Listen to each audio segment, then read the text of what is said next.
नमस्कार दोस्तों, ocean network में आपका स्वागत है। बहुत दिन से हम लोग ये चर्चा सुन रहे हैं ना कि एक टूल किट आने वाली है, 2023 में आएगी और वो 2024 में नरेंद्र मोदी को उनकी सत्ता से, केंद्र की सत्ता से कैसे उखाड़ फेंका जाए, इसका पूरा ब्लूप्रिंट है। बड़ी जोरों की चर्चाएं हैं कि उस पर काम चल रहा है और वो 2023 में आने वाली है। किस समय आने वाली है कहा नहीं जा सकता, लेकिन जो जानकार हैं उनका ये मानना है कि राहुल गांधी की जो कन्याकुमारी से लेकर के श्री पेरम्बदूर, जहां 1990 में उनके पिता राजीव गांधी की लिट्टे के आतंकवादियों ने हत्या कर दी थी, वहां से जो यात्रा इन्होंने शुरू की थी, फिर कन्याकुमारी से शुरू करके और कश्मीर तक ये चलनी है, ये भी उस टूल किट का एक हिस्सा है। उसकी जो योजनाएं हैं ये उसका एक हिस्सा है। और राहुल गांधी जिन जिन प्रदेशों से होकर के गुजरे हैं, वहां उन्होंने कुछ ऐसे लोगों से भी मुलाकातें की हैं, बातें की हैं आगे की योजनाओं को लेकर के कि आगे क्या करना है, कैसे करना है, कब करना है, जो मोदी विरोध के लिए सुपरिचित हैं, जाने जाते हैं और अतीत में भी कुछ कुछ करते रहे हैं। भारत विरोधी, हिंदुत्व विरोधी तमाम उनके बयान, उनकी गतिविधियां, उनके कारनामे उससे सब परिचित हैं। तो दो तीन सवाल खड़े होते हैं। अभी तो ये यात्रा चल रही है, 200, 300, 400, 2800 किलोमीटर चल चुके हैं। अब विश्राम है कुछ दिन का, नया साल मनाने के लिए 3 जनवरी से फिर शुरू होगी और जाकर के जम्मू में, श्रीनगर में खत्म होगी।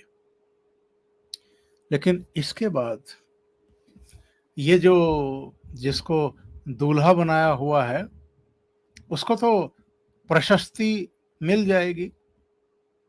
जैसे वो बारात के साथ होता है ना, में सबसे आगे कौन होता है? बैंड बाजे वाले।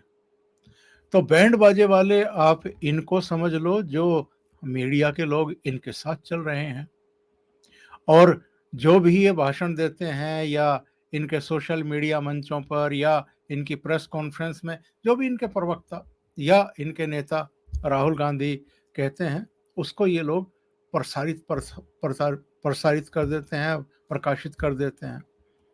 तो ये तो हैं बैंड बाजे वाले।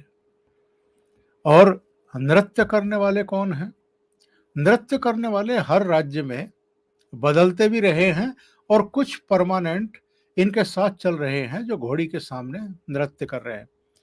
तो एक सवाल तो ये उठता है कि जैसे ही इनकी ये बारात दरवाजे पर पहुंचेगी तो इन बैंड वालों का क्या होगा, ये क्या करेंगे, और जो नृत्य कर रहे हैं फिर वो क्या करेंगे? दूसरी, दूल्हे राजा क्या करेंगे? क्योंकि ये जबरन घोड़ी पर चढ़ गए हैं, ये मान करके कि 2024 में भी मुझे ही विपक्ष की तरफ से प्रधानमंत्री पद का उम्मीदवार बनना है, या दावेदारी तो कम से कम कर ही दी है इन्होंने इतनी लंबी भारत जोड़ो यात्रा करके। इनका क्या होगा ये भी जरा 2023 में तय हो जाएगा, क्योंकि 2023 में बहुत कुछ होने वाला है। जो विपक्ष के नेता अभी खामोशी अख्तियार किए हुए हैं, ममता बनर्जी एक शब्द नहीं बोल रही है, इस यात्रा पर तो बिल्कुल ही नहीं बोल रही है। नीतीश कुमार ने भी कोई बयान नहीं दिया। अरविंद केजरीवाल तो इस मामले में बहुत ही चतुर खिलाड़ी हैं, घाघ हैं, वो क्यों बोलेंगे इनकी यात्रा पर? इसके अलावा के चंद्रशेखर राव, उनका तो मुकाबला ही तेलंगाना में कांग्रेस के साथ होता है, तो वो क्यों इनकी यात्रा की प्रशस्ति करेंगे या क्यों इनको नेता मानेंगे? उनकी मजबूरी है, जो महाराष्ट्र वाले अपने शरद पवार हैं, उद्धव ठाकरे हैं। लेकिन शरद पवार तो कह चुके हैं कि मैं तो 2024 में प्रधानमंत्री पद का उम्मीदवार नहीं हूं। कह तो चुके हैं नीतीश बाबू भी, लेकिन मन में तो उनके लड्डू फूटते रहते हैं कि कोई मुझे प्रोजेक्ट कर दे। इसी तरह की अभिलाषा ममता बनर्जी को भी है। ये सारे ऐसे हैं जिनकी तमाम गतिविधियां तब शुरू होंगी, मतलब शुरू होने की अपेक्षा है, जब राहुल गांधी और इनके बारातियों का नाच कूद बंद हो जाएगा। उसके बाद थोड़ी धूल जो है वो बैठ जाएगी और जो मीडिया इस समय तरह तरह के हेडिंग लगा करके राहुल गांधी की प्रशस्ति के गान कर रहा है। कोई कह रहा है कि इतनी सर्दी में ये टी शर्ट पहन करके कैसे घूम रहे हैं। मतलब ये भी मीडिया के लिए एक रहस्य बन गया है कि साहब सब गर्म कपड़े पहने हुए हैं, दिल्ली में कड़ाके की ठंड पड़ रही है और राहुल गांधी उसी टी शर्ट में ही घूम रहे हैं। अब वो टी शर्ट के नीचे इनर है नहीं है, दूसरी चीजें हैं नहीं है, क्या है, उसको लेकर के भी बहस चल रही है आजकल। और तरह तरह की चीजें कि इस यात्रा से कांग्रेस को क्या क्या हासिल होने वाला है, तमाम तरह की बातें। ये अलग बात है कि ना विपक्ष, ना प्रधानमंत्री नरेंद्र मोदी इनको गंभीरता से ले रहा है।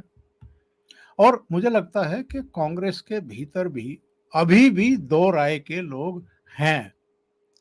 एक वो हैं जो कुछ इनको ज्यादा ही सीरियसली ले रहे हैं और इनकी यात्रा को इनको ग्लोरीफाई करने में लगे हुए हैं। इनकी माता जी, इनकी बहन जी, मीडिया डिपार्टमेंट के लोग, कुछ इनके करीबी, कुछ ऐसे जिनको पिछले 6-8 महीने में, 10 महीने में राज्यसभा की सीटें दी गई हैं, तो वो सब और अलग अलग राज्यों के संगठन के पदाधिकारी वो मजबूरी में भीड़ जुटा रहे हैं इनके लिए। तो ये जो है, ये माना जा रहा है कि उस टूल किट का हिस्सा है जो ये राहुल गांधी इस समय कर रहे हैं।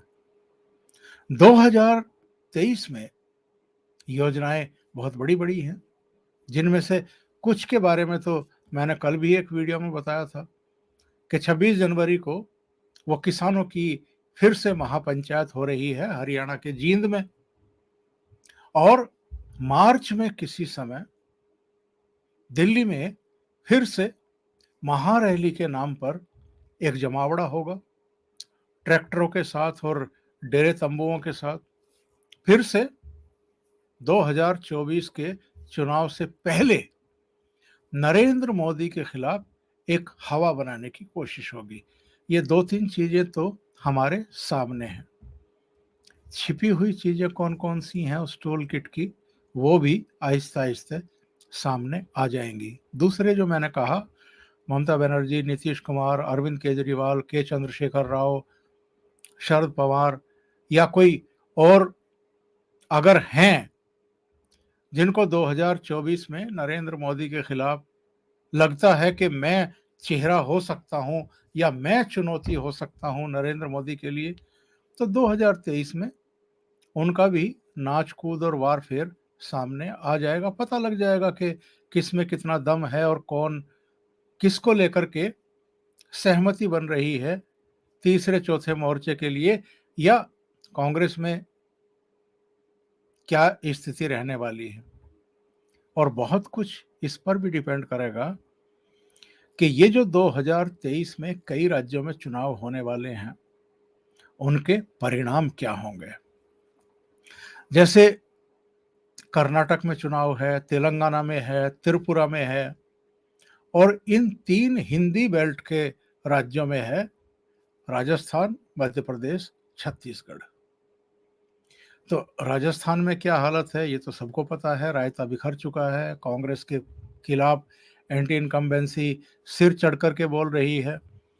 मध्य प्रदेश में भारतीय जनता पार्टी की जीत को लेकर के भाजपा नेतृत्व और मुख्यमंत्री शिवराज चौहान कॉन्फिडेंट दिखाई दे रहे हैं, पर छत्तीसगढ़ का जहां तक प्रश्न है उसको लेकर के मुझे लगता है कि भारतीय जनता पार्टी और उसका नेतृत्व भी बहुत आश्वस्त नहीं है कि यहाँ कांग्रेस आउट होगी और वो इन होंगे।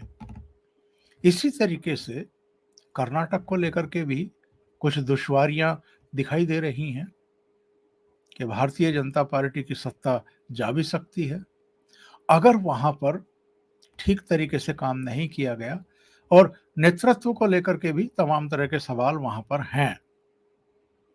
त्रिपुरा, तेलंगाना, त्रिपुरा में भारतीय जनता पार्टी उनके सहयोगी फिर से सत्ता में वापसी कर ले तो किसी को आश्चर्य नहीं होगा, पर तेलंगाना को लेकर के तमाम तरह के किंतु परंतु हैं। के चंद्रशेखर राव, आप कितना उनके बारे में बात कर लीजिए, लेकिन वो एक कलाकार आदमी हैं, वहां लगे हुए हैं। बेशक भारतीय जनता पार्टी ने अपना एक समर्थक वर्ग वहां पर मतदाता वर्ग तैयार किया है और वो कांग्रेस की कीमत पर किया है और बहुत हद तक के चंद्रशेखर राव की कीमत पर भी किया है, उनकी पार्टी की कीमत पर भी किया है। लेकिन अभी भारतीय जनता पार्टी वहां सत्ता में आ ही जाएगी इस बात की गारंटी कोई लेने को तैयार नहीं है। तो हम ये मान करके चलें कि 2023 में जितने राज्यों में विधानसभा के चुनाव होने वाले हैं उनमें मैक्सिमम में भारतीय जनता पार्टी 21 दिखाई दे रही है, कुछ राज्यों को छोड़ करके। और कुछ राज्यों में जैसे तेलंगाना राष्ट्र समिति है या कांग्रेस है, वो इसको कड़ा मुकाबला देती हुई दिखाई दे रही है। और कांग्रेस का थोड़ा सा मनोबल तो बढ़ा है हिमाचल के बाद, हिमाचल में उनकी सरकार बनी है तो थोड़ा सा हौसला लौटा है। दूसरे कांग्रेस के नेताओं का यह भी कहना है कि चूंकि राहुल गांधी ने कन्याकुमारी से लेकर के कश्मीर तक की ये यात्रा का आयोजन किया है और कर्नाटक हो, जो दक्षिण के दूसरे राज्य हैं उनमें काफी समय लगाया है, किसी किसी राज्य में तो वो 15-15, 16-16 दिन तक भी रहे हैं। अब जमीन पर उसका कितना असर होगा ये अपने आप में सवालों के घेरे में है, लेकिन हमें ये नहीं भूलना चाहिए कि दक्षिण भारत एक अलग तरीके से सोचता है राष्ट्रीय राजनीति को लेकर के और राष्ट्रीय दलों को लेकर के, नेताओं को लेकर के। उत्तर भारत में जितना असर नरेंद्र मोदी का दिखाई देता है, जितनी लोकप्रियता दिखाई देती है, उतनी दक्षिण के कुछ राज्यों में अभी भी नहीं है। ये 2014-2019 के लोकसभा चुनाव के नतीजे भी बता चुके हैं। और हमें ये भी नहीं भूलना चाहिए कि 1977 में इमरजेंसी के बाद जब चुनाव हुए थे तो दक्षिण भारत से ही कांग्रेस को ताकत मिली थी, तो वो 160 सीटों से ऊपर फिर भी ले आई थी। और जो जेपी नारायण और दूसरे नेताओं के नेतृत्व में जनता पार्टी का गठन हुआ था, उसको उत्तर भारत में अच्छी खासी कामयाबी मिली थी। तो कई दृष्टि से 2013-2023 निर्णायक साबित होगा, ये जानने के लिए 2024 के लिए नहीं, ये जानने के लिए कि जो विपक्ष इस समय पूरी तरह बिखरा पड़ा है, जिसमें एका नहीं है, यानी किसी एक चेहरे को लेकर के कोई सहमति दिखाई नहीं दे रही है, वो एकजुट हो पाएगा कि नहीं हो पाएगा? एक सर्वसम्मत चेहरे पर सबकी सहमति बन पाएगी या नहीं बन पाएगी? राहुल गांधी का क्या होगा? क्योंकि राहुल गांधी और कांग्रेस ने एक संकेत तो इन तमाम विपक्षी नेताओं को दे दिया है, जो 2024 की तैयारी कर रहे हैं, कि भाई हम आप में से कोई अगर घोड़े पर चढ़े तो हम बाराती बनकर के आपके घोड़े के सामने नाचने को तैयार नहीं हैं। हम तो खुद घोड़े पर चढ़ेंगे। आप अगर हमारे घोड़े के सामने, घोड़ी के सामने नृत्य करने को तैयार हो तो ठीक है, नहीं तो भैया अपनी बारात अलग से निकाल लो, अगर गलतफहमी है तो।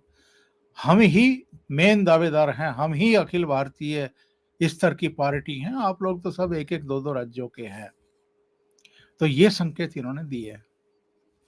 जहां तक नरेंद्र मोदी का सवाल है, यानी केंद्र की सत्तारूढ़ पार्टी भारतीय जनता पार्टी का सवाल है, खुद नरेंद्र मोदी, अमित शाह, जेपी नड्डा और इनकी तैयारियों का सवाल है, तो नरेंद्र मोदी ने तो कमर कस ली है पहले ही। हिमाचल में पार्टी सत्ता से बाहर हो गई। नरेंद्र मोदी की सेहत पर, भारतीय जनता पार्टी के नेतृत्व की सेहत पर उससे कोई बहुत बड़ा फर्क पड़ने वाला नहीं है। उनको लगता है कि चलिए राज्य में कांग्रेस आ गई है, लेकिन लोकसभा चुनाव में तो जो वहां की सीटें हैं वो भारतीय जनता पार्टी की ही झोली में आनी है, क्योंकि नरेंद्र मोदी के नाम पर उत्तर भारत के राज्य मतदाता मोहर लगाते हैं, वोट करते हैं जम करके। इसको लेकर के नरेंद्र मोदी आश्वस्त हैं।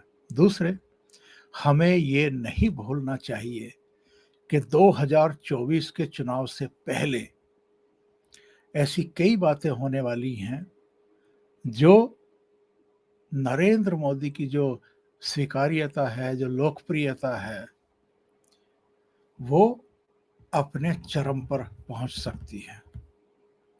एक तो जो ये टूल किट पर तैयारियां हो रही हैं, इसका रिवर्स होगा, यानी ये लोग अगर नरेंद्र मोदी की छवि खराब करने की कोशिश करेंगे, उनको घेरने की कोशिश करेंगे, तो मोदी के पक्ष में लोग और तेजी से यूनाइट होंगे। खास तौर से जो हिंदू मतदाता हैं वो और ज़्यादा यूनाइट होंगे, यानी ध्रुवीकरण तेज होगा भारतीय जनता पार्टी की तरफ। दूसरे, हमें ये नहीं बोलना चाहिए कि 2023 के शुरू में ही, फरवरी मार्च में ही जो बजट अधिवेशन होने वाला है, वो नई पार्लियामेंट में किए जाने की पूरी तैयारियां हैं। यानी एक तो भारत को नई संसद मिलने वाली है 2023 में। दूसरे, भगवान राम का मंदिर भी 2023 के आखिर तक तैयार हो चुका होगा, या तो दिसंबर में 2023 में ही, या 2024 के शुरू में दर्शनों के लिए उसे खोल दिया जाएगा। तो इसका एक बहुत बड़ा इम्पैक्ट पड़ने वाला है मतदाताओं पर, और ये छवि बनेगी नरेंद्र मोदी की कि जो हिंदुओं के आस्था स्थल हैं उनके बारे में, उनके सौंदर्यकरण के बारे में, और जो हमारी संस्कृति है उसकी पुनर्स्थापना को लेकर के जो जो नरेंद्र मोदी ने अतीत में कहा है, वो उसके प्रति पूरी तरीके से प्रतिबद्ध हैं। उनकी कथनी करनी में कोई अंतर नहीं है। दूसरे, हमें ये भी नहीं भूलना चाहिए कि सितंबर 2023 में G20 सम्मेलन भारत की अध्यक्षता में होने वाला है, नरेंद्र मोदी की अध्यक्षता में दिल्ली में ही होने वाला है।